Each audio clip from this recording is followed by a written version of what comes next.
Good evening.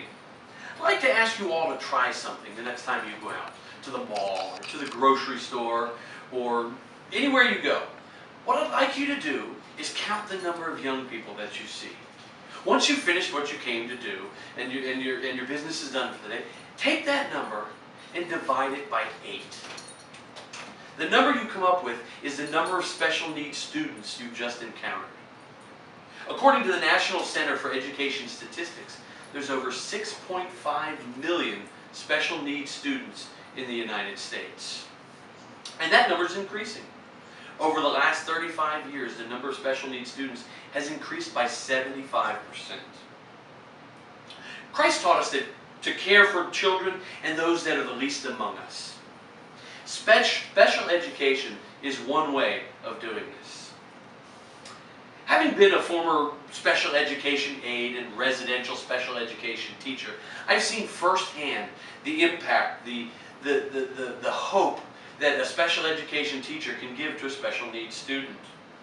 In fact, teaching special education is a vocation that allows us the opportunity to fulfill Christ's teaching that we should care for those that are least among us.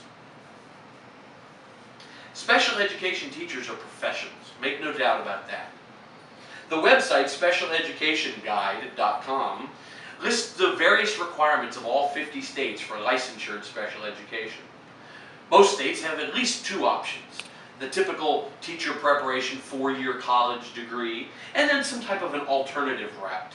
Here in Virginia, there's 2 ways to become a special education teacher. The first is the traditional 4-year approved teacher preparation program. But there are other alternative options, such as the provisional licensing procedure, in which someone with the appropriate background and experience and some education can receive a provisional license, begin teaching special education under the supervision of a mentor, receive regular reviews, and eventually complete the coursework required to get full licensure in special education. Special education teachers make a difference by individualizing the education they provide their students. The Bureau of Labor Statistics describes the process known as an individual education plan. These individual education plans are exactly as they sound. They're plans that are designed around one specific student, their abilities, their needs, their hopes, and their aspirations.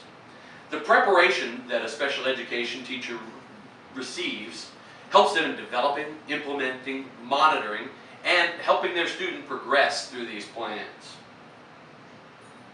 A 2010 study by the Center for Analysis of Longitudinal Data in Education Research makes an interesting finding, and that is that compared to general education teachers, special education teachers are more effective when they have pre-service training in special education. Now that may sound perfectly reasonable, but what it actually says is that special needs students receive a greater benefit from the preparation special education teachers receive than do general education students from the preparation that a general education teacher receives. Preparing and teaching special education fulfills Christ's teaching. Christ said, "Whatever you did for one of the least of me, or them, you did for me." Matthew 25:40. Christ also teaches us to love one another. Just as I have loved you, you also are to love one another. Being a special education teacher requires preparation, effort, and care. But in the end, it is a way for us to help those less fortunate than us, and in doing so, fulfill Christ's teaching that we should love one another. Thank you very much.